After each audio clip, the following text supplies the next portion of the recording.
is one of the disappeared ones.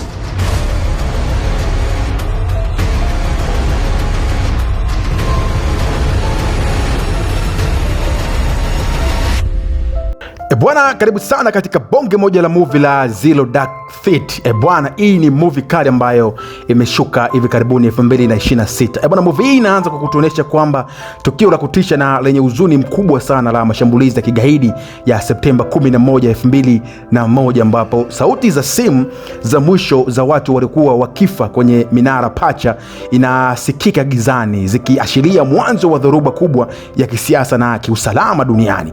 Bwana, katika mazingira haya ya taharuki na maumivu makali, serikali ya Marekani na haswa vyombo vyake vya usalama vinaapa kusaka na kumwangamiza yoyote aliyehusika na mauaji hayo ya halaiki, jambo ambalo linafungua kurasa mpya sana wa vita vya kimataifa dhidi ya ugaidi vikiongozwa na shirika la ujasusi la Marekani CIA.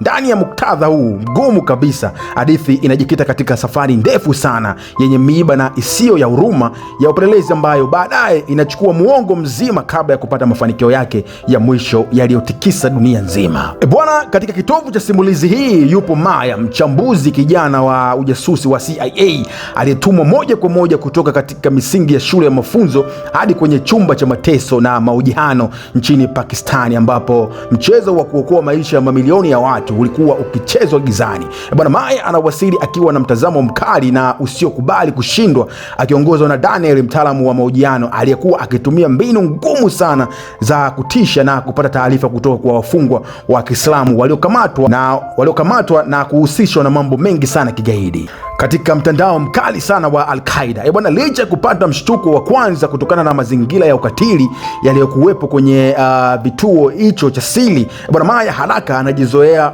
na kuanza kushiriki kikamilifu katika kufuatilia news ndogo za siri zilizokuwa zikisukwa taratibu kuelekea kupatikana kwa Osama bin Laden.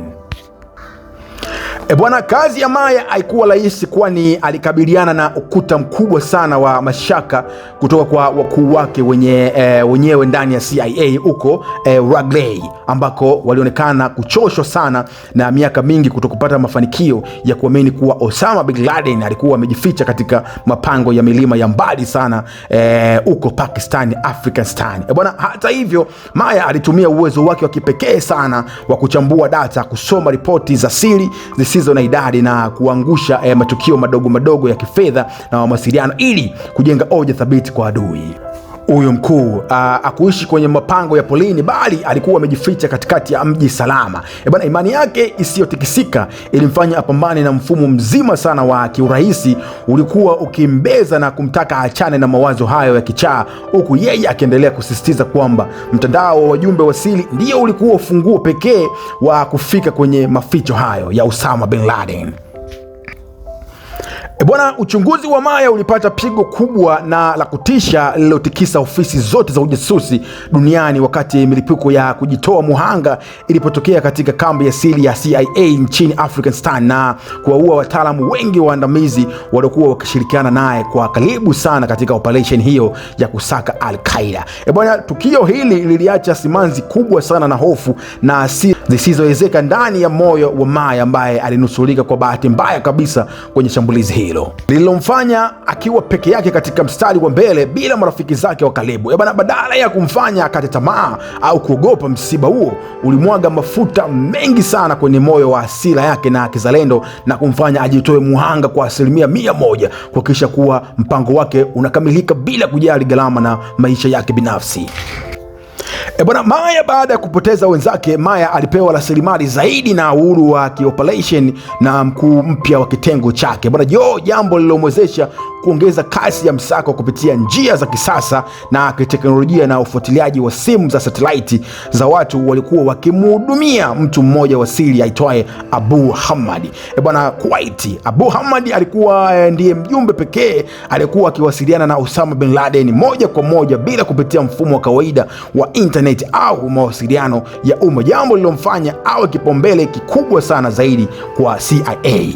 Na kwa Maya, katika uchunguzi wake wote kwa kutumia mtandao wa kijasusi ulikuwa ukiendeshwa kwa siri kubwa sana ndani ya Pakistani. Bwana, timu ya Maya ilianza kufuatilia mienendo ya gari la nyumba iliyokuwa akiishi Abu Hamad, hatua iliyoweka kwenye mtego wa kusisimua wa kusubiri na kuangalia kama mjumbe huyo angewapeleka moja kwa moja kwa mkuu wa nyumba. Bwana, uvumbuzi ulipiga hatua kubwa sana pale ambapo timu ya ufuatiliaji iligundua kuwa Abu Hamad alikuwa akiendesha gari hadi kwenye nyumba moja kubwa na ya ajabu iliyojengwa katikati ya mji wa Abu Dhabi nchini Pakistani. Bwana, mji ambao ulikuwa makao makuu ya kijeshi ya nchi hiyo, lakini nyumba yenyewe ilikuwa imejitenga kwa kuta ndefu na zege, na hakuna aliyewahi kutoka nje wala kuchakata taka au kuwasiliana na majirani. Maya alipochunguza ramani ya picha za anga za nyumba hiyo, aligundua mambo mengi sana ya kikatili, shaka ikiwa ni pamoja na ukosefu wa huduma za intaneti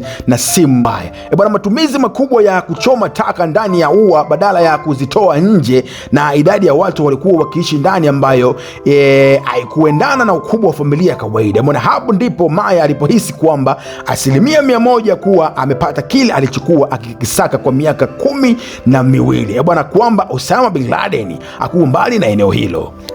Bwana, licha ya ushahidi mkubwa aliokusanya na Maya, uongozi wa juu wa kisiasa wa Washington na viongozi waandamizi wa CIA walibakia na mashaka makubwa sana, wakihofia kuwa huenda nyumba hiyo haikuwa na Osama bali ilikuwa ya mfanyabiashara mwingine wa kawaida au kiongozi wa ngazi ya chini wa Taliban. Majadiliano makali yalifanyika kwenye nyumba ya siri ya serikali ambayo rais na washauri wake walipima hatari za ushambuliaji eneo lililokuwa ndani ya nchi hiyo hulu ya Pakistani bila kutoa taarifa rasmi.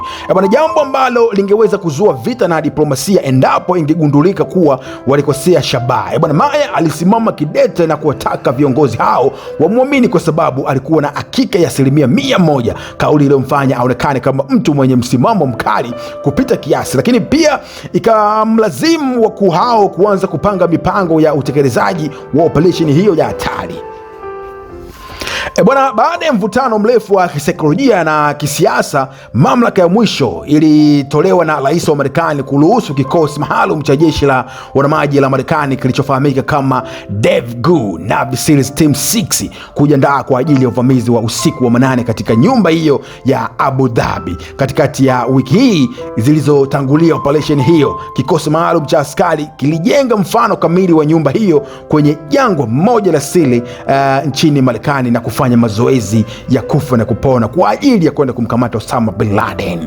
Bwana, usiku wa tarehe 2 Mei 2011 ulikuwa wakati maalum uliotazamiwa na dunia nzima, wakati helikopta mbili za siri zilizobeba askari hodari wa Navy Seals zilipaa angani kuvuka mpaka kutoka Afghanistan hadi ndani ya anga la Pakistani nchini humo na ulikuwa ni usiku wa giza totolo la usiku. Bwana, operesheni hiyo haikuwa rahisi, kwani moja ya helikopta hizo zilipata hitilafu na kiufundi wakati wa kutua ndani ya ua wa nyumba hiyo na kuanguka chini kwa kishindo, jambo ambalo lilihatarisha maisha ya askari wote. Bwana, nisimalizie hii ngoma, cha msingi leo kuweza kuifuatilia ngoma hii. Bwana, ngoma hii ni kali sana, nasema ni kali sana. Hebu fuatilia ngoma hii alafu utakuja kuniambia, au sio? Bonge moja la story, bonge moja la movie. Bwana, nakuacha nikisema kwamba hii ni Cha The Storyteller. Jina langu naitwa Cha The Best Presenter in Town, mnyama OG, mzee wa movie.